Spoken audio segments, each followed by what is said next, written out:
रामनगरी अयोध्या में विज्ञान और अध्यात्म का एक अनूठा संगम हो रहा है। मैं समद श्रीवास्तव हूँ, आज तक का रिपोर्टर हूँ और आज सुबह से लेकर शाम तक रामनवमी अष्टमी को मैं कवर कर रहा हूँ। अयोध्या के सुबह से लेकर शाम तक मैंने अनेकों रंग देखे हैं, अलग अलग रंग देखे हैं, अलग अलग तैयारियाँ देखी हैं, लोगों का वो उत्साह देखा है और श्री रामचंद्र को लेकर जो समर्पण है वो भाव देखा है। आज का दिन बेहद अहम रहा है, तैयारियां पुरजोर हैं। बैंगलोर से आए वैज्ञानिक भी कोई कसर नहीं छोड़ रहे हैं जिससे सूर्य तिलक की जो प्रतिष्ठा है वो बरकरार रहे। पूरी कोशिश है कि सबसे बेहतर तरीके से चीज़ों को किया जाए। राम मंदिर में भी सजावट हो चुकी है, तैयारी भी है, क्यों ना हो, भाई राम जी का जन्म हुआ है, रामनवमी है। सुबह जब हम अयोध्या में दाखिल होते हैं तो एक अलग ही उत्साह इस नगरी में नज़र आता है। जैसे जन्माष्टमी में वृंदावन और मथुरा की तस्वीर होती है, वैसे ही रामनवमी में अयोध्या की तस्वीर कुछ दिखाई पड़ती है। आप यहाँ पर दुकानों में चले जाएं, आप यहाँ चाय पीने चले जाएं, चर्चा एक ही होती है, अयोध्या कितना बदल गया, अयोध्या कितना संवर गया। रोज़गार भी है और कहीं ना कहीं जो टूरिज़्म है वो भी है। एक बड़ी बात यहाँ पर यह भी है कि अब रामनवमी का जो क्लेवर है वो हर साल एक नए अवतार में नज़र आ रहा है। जब हम रिपोर्ट कर रहे थे राम मंदिर परिसर के बाहर तो एक बात बहुत साफ दिखाई पड़ी, आम दिनों से ज़्यादा, कहीं ज़्यादा श्रद्धालुओं का आना जाना, आवागमन लगा हुआ था। कई पिता अपने पुत्र को अपने सिर पर लिए चले जा रहे हैं, कई महिलाएं सिर पर भारी बैग लिए मंदिर परिसर की ओर चली जा रही हैं। कोशिश केवल इतनी है कि जो गर्भगृह है या कुल मिलाकर जो राम जी की मूर्ति है या जो राम दरबार है, निकट पहुंचकर माथा टेक पाएं। इस आस्था के साथ ये सभी लोग जिलों से नहीं, अलग अलग राज्यों से आए हैं, विदेश से भी आए हैं। हमें सिंगापुर के लोग मिले, हमें आंध्र प्रदेश के लोग मिले, चेन्नई तमिलनाडु के लोग मिले, मध्य प्रदेश के लोग मिले, छत्तीसगढ़ के लोग मिले।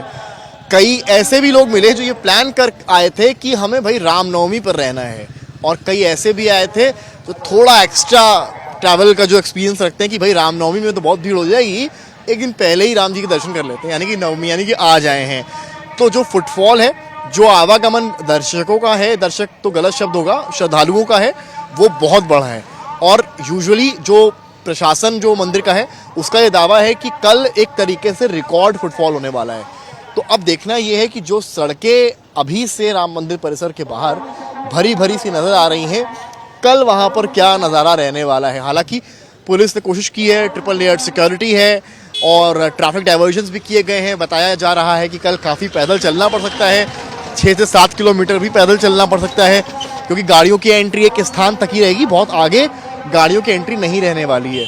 तो अगर आप यहाँ पर आने का प्लान कर रहे हैं तो आज दिन भर रिपोर्टिंग करने के बाद मैं इतना ज़रूर आपको बता सकता हूँ कि थोड़ा सा इस तरह का प्लान करें कि गाड़ी दिमाग में ना रहे, पैदल ज़्यादा चलना है ये दिमाग में रहे। दूसरा, दिन में धूप ज़्यादा है, गर्मी बहुत ज़्यादा है, लेकिन 4 बजे के बाद जो धूप है वो कम हो रही है। तो आप ये भी कर सकते हैं कि अपना जो प्लान आप कर रहे हैं अयोध्या आकर रामनवमी में दर्शन करने का, थोड़ा देर शाम या रात का रखें। उससे ये रहेगा कि जो गर्मी का ताप है, जो सूर्य नारायण की किरणें हैं, उनका प्रभाव कुछ कम रहेगा। दिन में आते हैं, खासकर 11 बजे से लेकर 3 बजे तक बहुत ज़्यादा गर्मी है, धूप बहुत ज़्यादा है, लेकिन हाँ, श्रद्धा है तो पैर डगमगाएंगे नहीं। लेकिन अगर फिर भी आप बच्चों के साथ आ रहे हैं या वृद्ध महिलाओं के साथ आ रहे हैं तो कोशिश करें कि उतनी धूप में उन्हें ना चलाएं भाई, क्योंकि एक तरीके से उनकी भी उम्र है, चाहे वो छोटे हों या बड़े हों। कल बेहद अहम दिन है, सूर्य तिलक है, कल की तैयारियां बेहद अहम रहने वाली हैं। सुबह 6:30 बजे से प्रक्रिया शुरू होनी है, 12 बजे का शुभ मुहूर्त है, 4 मिनट का वो समय रहेगा जब वैज्ञानिक उस सूर्य की किरणों से श्री रामचंद्र का तिलक करने वाले हैं। तो कुल मिलाकर अयोध्या तो सजी है, तैयार है और लगातार अनाउंसमेंट्स भी आप सुन रहे होंगे। जैसा कि महाकुंभ में खोया पाया केंद्र था, यहाँ पर जो है मंदिर परिसर के बाहर एक स्पीकर लगा दिया गया, जो पहले तो लोग खो जाते हैं उनको बता रहा है। दूसरा, एक जगह इकट्ठा ना हो। एक खास बात जो मैंने रिपोर्टिंग करते वक्त नोटिस की वो ये थी कि कई जगह पर पुलिस ने बैरिकेडिंग की हुई है, यानी कि कुछ स्थान ऐसे हैं जहाँ से वो चाह रहे हैं कि भीड़ एक जगह रुके नहीं और चलती चली जाए। और इसको लेकर लगातार अनाउंसमेंट्स भी हो रहे हैं कि एक जगह एकत्रित ना हो, दर्शन के लिए आएँ या दर्शन करके जाएँ, निकल जाएँ, रुके नहीं। रुकने में क्या होता है, भगदड़ हो सकती है, चीज़ें दिक्कत दे सकती हैं, तो इस तरह की समस्या यूजुअली होती है। फिलहाल एक और अपडेट है, जो अगर आप कल आ रहे हैं, आप सोच रहे होंगे भाई हम आएंगे दुकानें ही बंद हो गई होंगी। प्रशासन यूजुअली इन अहम तारीखों में दुकानें बंद करा देता है, ना चाय मिलेगी, ना समोसा मिलेगा, ना पानी मिलेगा। ऐसा नहीं है। अयोध्या में कल सारी दुकानें खुलने वाली हैं। हाँ, पैदल चलना पड़ेगा 6-7 किलोमीटर, लेकिन दुकानें सभी ही खुलेंगी, तो परेशान होने की आवश्यकता बिल्कुल भी नहीं है। तैयारी रखें, तैयारी से आएँ, डिहाइड्रेट ना हो, अपने साथ जो है ORS रखें, गर्मी बहुत है इसके लिए।